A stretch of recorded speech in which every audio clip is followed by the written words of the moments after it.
स्वागत है आपका आपके अपने YouTube चैनल चौहान क्लासेस में। हम नरेशन कर रहे थे और नरेशन में हम सिंपल सेंटेंसेस को चेंज करना सीख चुके हैं।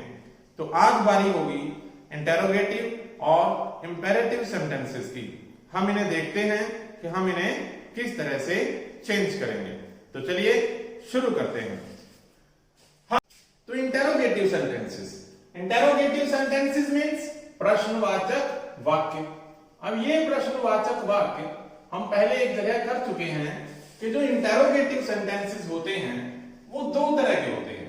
एक होते हैं यस नो क्वेश्चंस और दूसरे होंगे हमारे WH फैमिली के WH वर्ड क्वेश्चन। कैसे? यस नो क्वेश्चंस कौन से हैं? वह प्रश्न यानी कि वो question that can be answered in yes और नो। वे प्रश्न जिनका उत्तर हां या ना में दिया जा सके। और दूसरे हमारे वो प्रश्न होंगे जो WH से स्टार्ट होते हैं, जैसे what, why, when, where, whose, इन सब से शुरू होने वाले। इसके अलावा भी और भी काफी। अब हम इन दोनों को बारी बारी से बदलना सीखते हैं। सबसे पहले हम लेंगे यस नो क्वेश्चंस को। यस नो क्वेश्चंस हम इसकी पहले पहचान देखते हैं। यस नो क्वेश्चन कौन से होंगे? यस नो क्वेश्चन वे होंगे जिनका उत्तर हां या ना में दिया जा सकता है। ठीक है, मगर इनको पहचानेंगे कैसे? इनको हम पहचानेंगे, ये हमें हेल्पिंग वर्ब से शुरू मिलेंगे। हेल्पिंग वर्ब और मॉडल्स हमारे जो थे can, could, may, might, models इनसे शुरू होते मिलेंगे। ठीक है, हमें अब ये तो पता चल गया ना कि यस नो क्वेश्चन कहां से शुरू होंगे, ये हमें पहचान पता चल गई। अब बात आती है कि अगर डायरेक्ट नरेशन में एक ऐसा प्रश्न आता है जो यस नो वाला है, उसे करना क्या है? सबसे पहली बात हमारी जो रिपोर्टिंग वर्ब है। देखिए, रिपोर्टिंग वर्ब सिंपल सेंटेंस में हमने सैड को सैड और टोल्ड किया, लेकिन अब क्योंकि ये सेंटेंस इंटेरोगेटिव है, प्रश्न पूछेंगे, तो रिपोर्टिंग वर्ब को हमें आस्क्ड में बदलना होगा। आस्क्ड, हमने आस्क्ड में बदल दिया। अब बात आती है कि सिंपल सेंटेंस में हमने वाक्य को, सेंटेंस को रिपोर्टिंग वर्ब और रिपोर्टेड जो स्पीच है उसको दोनों को जब जोड़ा था तो दैट से जोड़ा था। अब इसमें हम रिपोर्टेड स्पीच को जब जोड़ेंगे तो हम यस नो क्वेश्चन में इफ और वेदर से जोड़ेंगे। इफ और वेदर। तो अब ये कैसे जोड़ेंगे, हम इसके एग्जाम्पल देख लेते हैं। अब हम एग्जाम्पल देखते हैं। ही सेड टू मी, उसने मुझे कहा, he said to me, are you going to college? क्या तुम कॉलेज जा रहे हो? और हम आगे करते हैं टुडे, क्या तुम आज कॉलेज जा रहे हो? अब क्या होगा? ही, सबसे पहले हमने अभी कहा कि हम रिपोर्टिंग वर्ब को आस्क्ड में बदलेंगे, तो ही हो जाएगा ही आस्क्ड मी। अब यहां जो जोड़ने की बात थी, सिंपल सेंटेंस में हमने दैट से जोड़ा, मगर जो इंटेरोगेटिव होगा और इंटेरोगेटिव में यस और नो क्वेश्चन। यस और नो कैसे पता चला? क्योंकि सेंटेंस मेरा हेल्पिंग वर्ब से शुरू है, आर से। तो अब इसे इफ या वेदर से जोड़ूंगा। तो इफ यहां तक हो गया। उसने मुझसे पूछा कि, अब हमें देखना है सब्जेक्ट। उसने किससे पूछा? यू कौन है ये? उसने मुझसे पूछा, तो कॉलेज कौन जाएगा? मैं। He asked me if I, अब इज मार्क को जब हम बदलते हैं तो वो बदलता है वाज वर्ब में। आई के साथ आएगा वाज, तो क्या हो गया, if I was going to college, और टुडे को मैं बदलूंगा दैट डे में, और लास्ट में आएगा मेरा फुल स्टॉप। यहां एक चीज पर ध्यान दीजिए कि जब मैं एक सेंटेंस लिखता हूं और उसमें हेल्पिंग वर्ब पहले है, मेरा सब्जेक्ट क्या था, यू, और हेल्पिंग वर्ब है आर, तो हेल्पिंग वर्ब कब आती है, जब वो सेंटेंस क्वेश्चन मार्क हो, इंटेरोगेटिव हो। ठीक है, हम इंटेरोगेटिव सेंटेंस कर रहे हैं, हेल्पिंग वर्ब पहले आ गई है और हमारा सेंटेंस लास्ट में क्वेश्चन मार्क भी, वो सब कुछ क्लियर है। लेकिन जब हम इसको नीचे इनडायरेक्ट में करके लिखते हैं तो उस वक्त हम लास्ट में सिर्फ फुल स्टॉप लगाते हैं। क्यों? क्योंकि तब वो सेंटेंस इंटेरोगेटिव न होकर एक सिंपल सेंटेंस बन गया है। और ये बात कैसे पता चलती है, एक चीज पर और गौर कीजिए कि जब इंटेरोगेटिव सेंटेंस है तो हेल्पिंग वर्ब पहले है, लेकिन जब मैं उसे इनडायरेक्ट में बदलता हूं तो उस वक्त मेरा सब्जेक्ट अपनी जगह पर आ जाता है और हेल्पिंग वर्ब उसके बाद में, जैसा कि सिंपल सेंटेंस में होता है। अब हम देखते हैं दूसरा एग्जांपल। दूसरा एग्जांपल देखते हैं। He said to her, can you write a letter?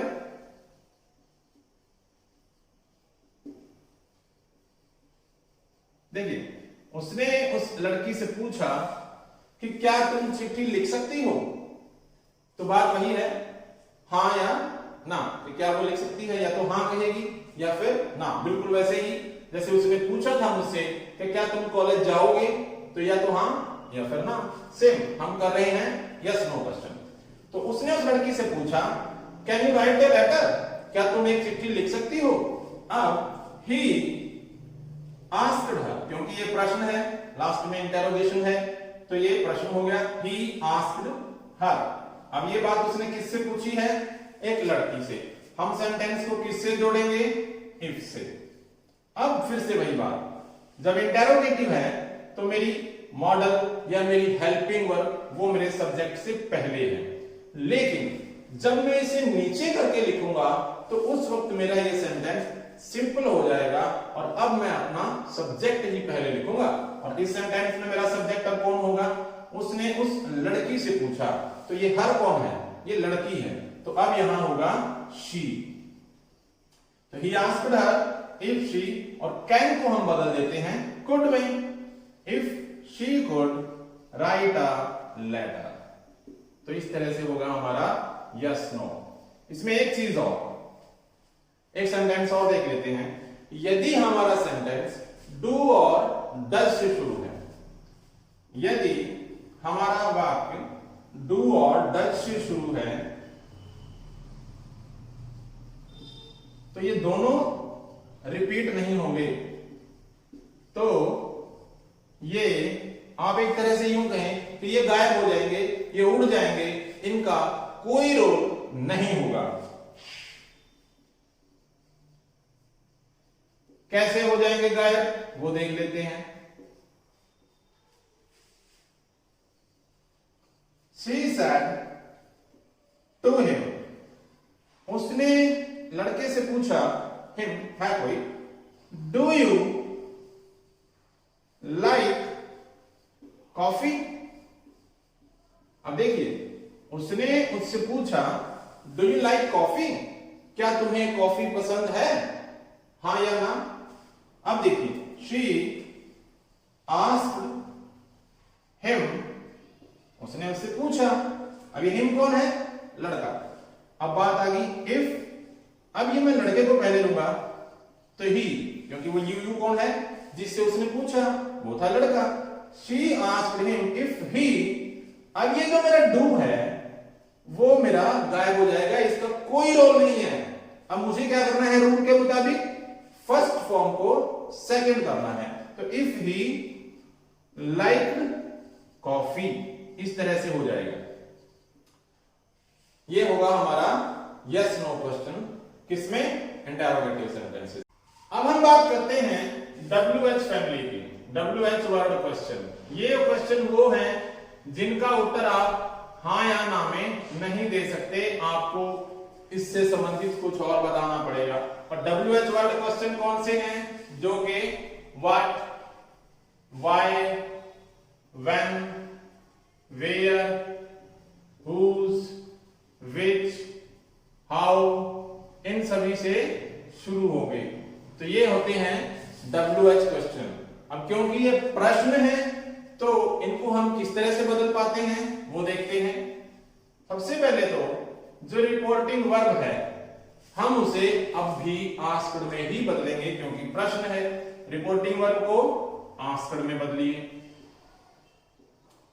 अब दूसरी बात ये कि यस नो क्वेश्चंस में हमने वाक्य को इफ और वेदर से जोड़ना सीखा। इसमें WH वर्ड जो आपका है वही हमारा कनेक्टर हो जाएगा, यानी कि हम सेंटेंस को WH वर्ड से ही जोड़ देंगे। कैसे, वो एग्जांपल देखते हैं अभी। The teacher said to her, teacher ने उस लड़की से पूछा,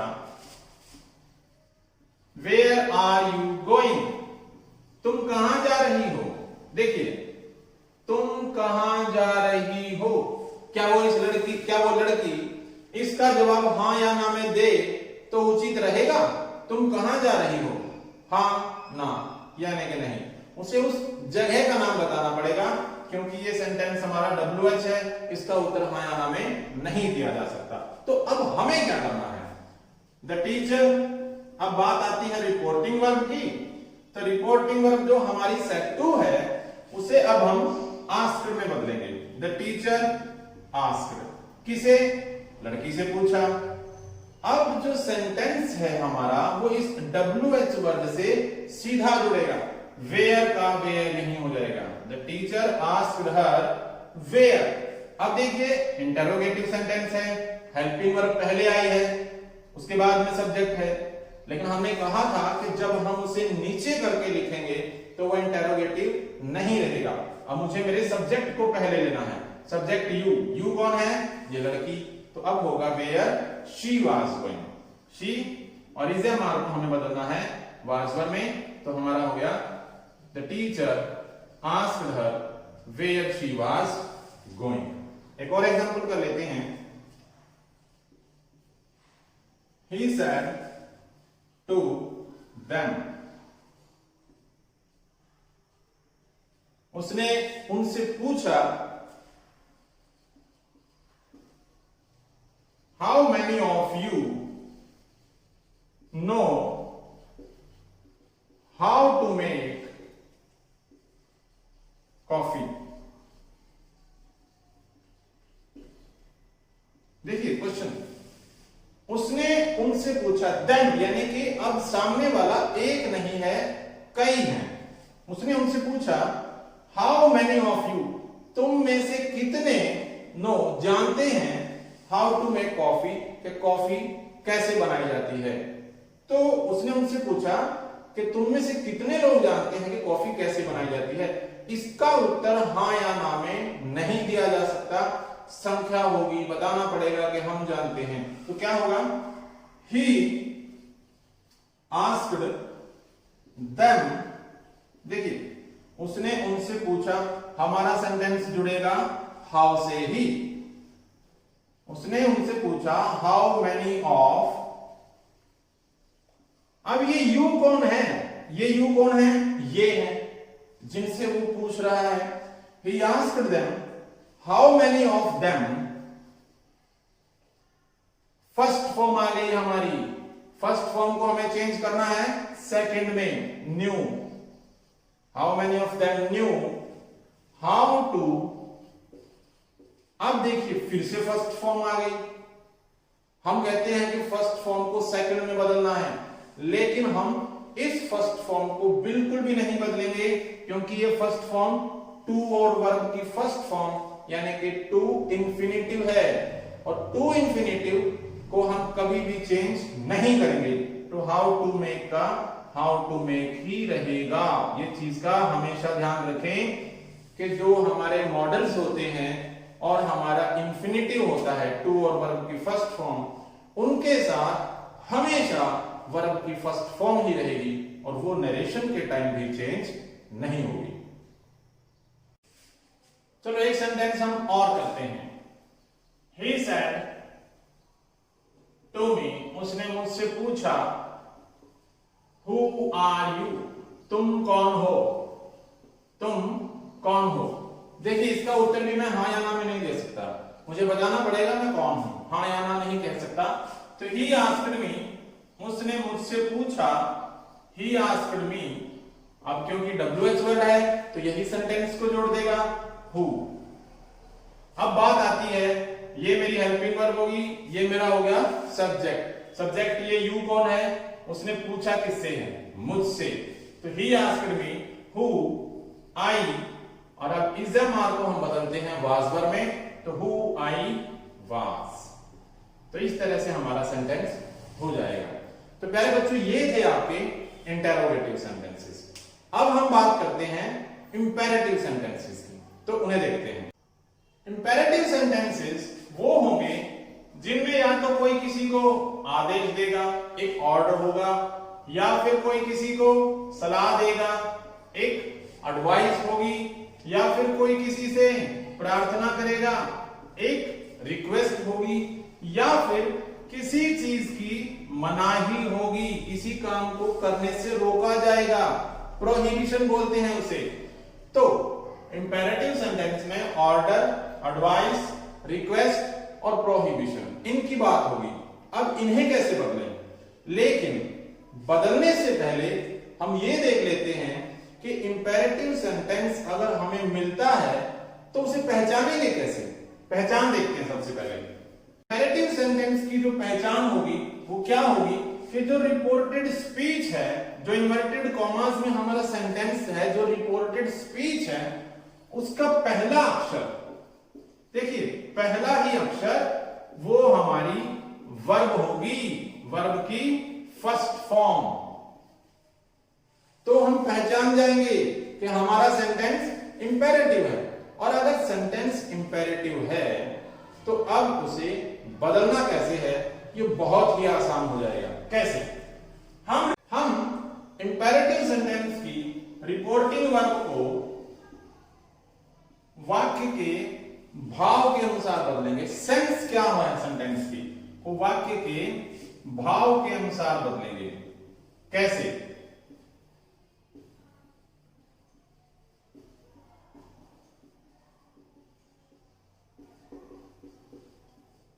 यदि हमारी रिपोर्टिंग वर्ब में कोई ऑर्डर दिया जा रहा है, आदेश दिया जा रहा है, तो रिपोर्टिंग वर्ब बदल जाएगी ऑर्डर्ड में।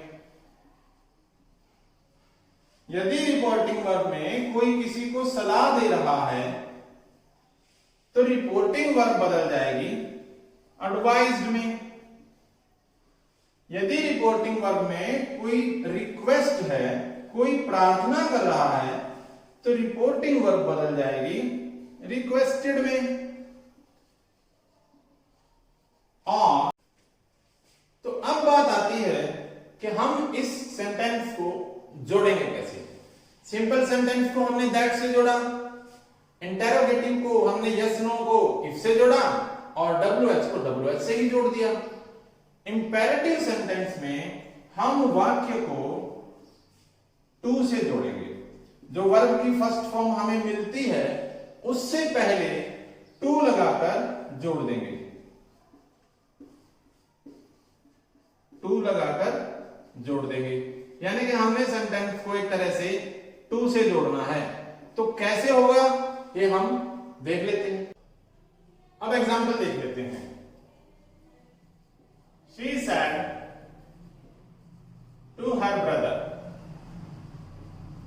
उसने अपने भाई से कहा, प्लीज ब्रिंग माई बुक, कि भाई मेरी बुक ला दे प्लीज। तो देखिए इस सेंटेंस में हमारे पास जो ये वर्ड है प्लीज, ये सिर्फ ये बताने के लिए आया है कि ये एक रिक्वेस्ट है।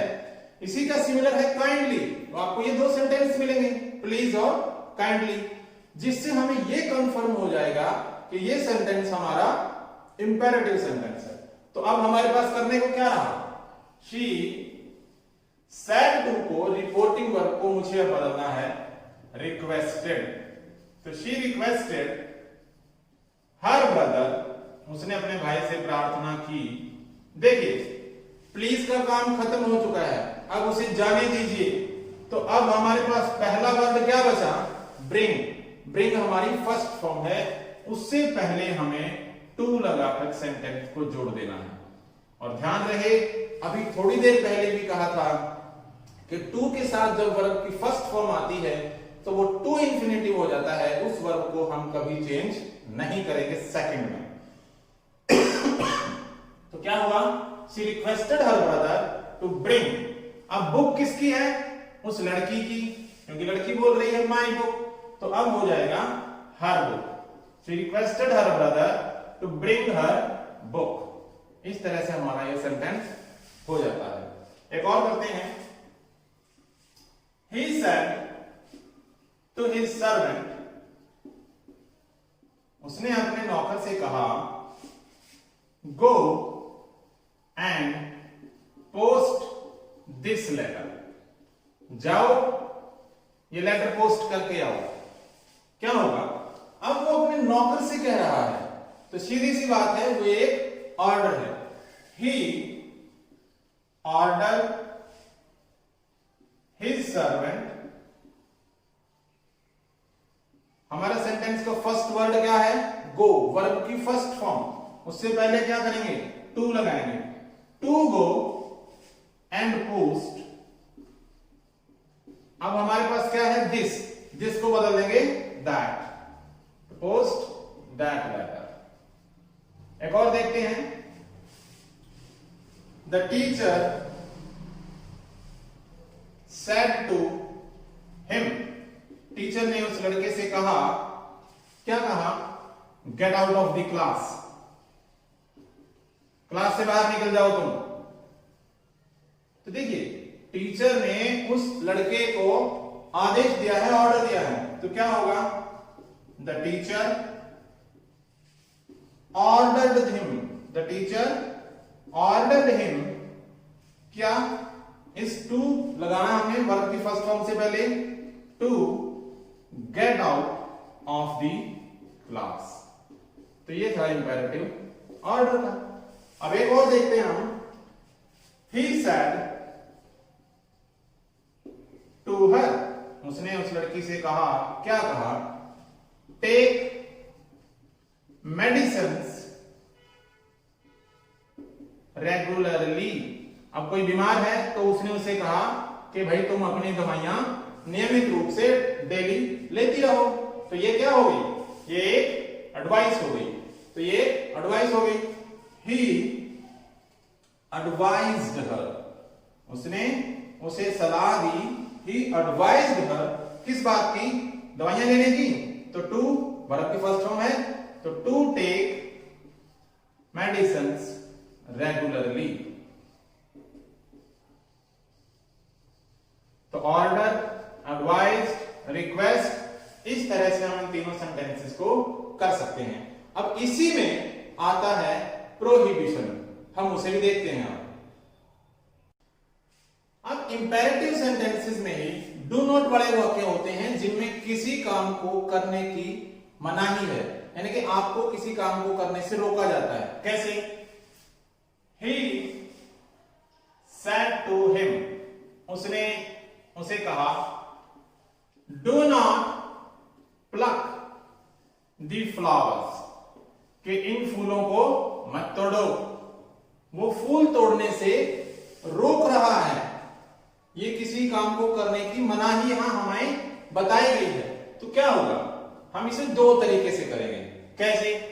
एक तरीका तो ये है हमारा, he ordered him, he ordered him। अब हमारा जो डू नॉट है, इस सेंटेंस में डू हमारा चला जाता है और हमारे पास बचा नॉट। नॉट और उसके बाद वर्ब की फर्स्ट फॉर्म, तो क्या होगा, he ordered him not to pluck the flowers।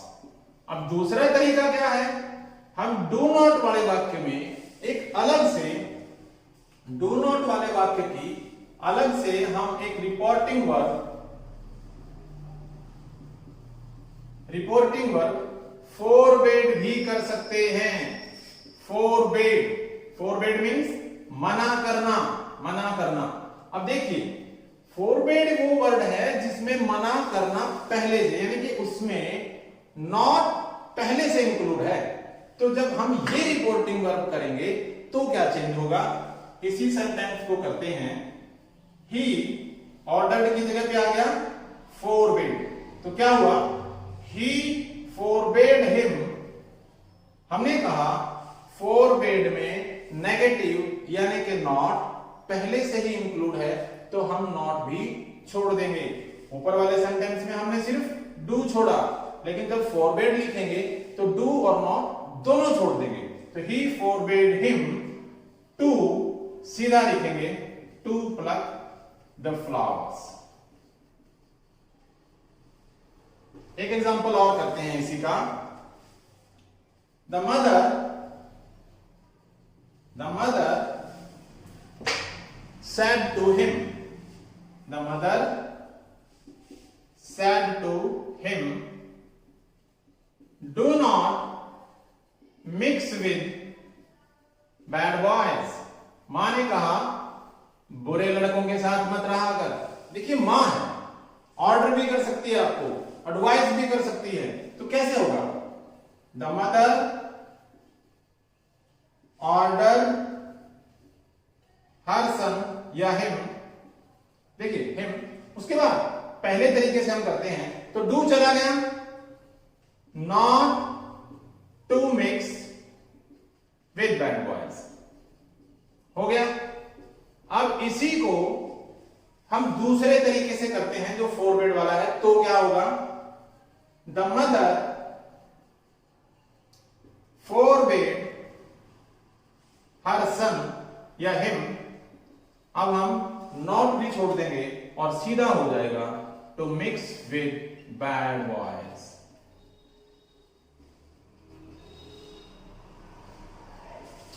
तो ये थे आपके इंपेरेटिव सेंटेंसेस।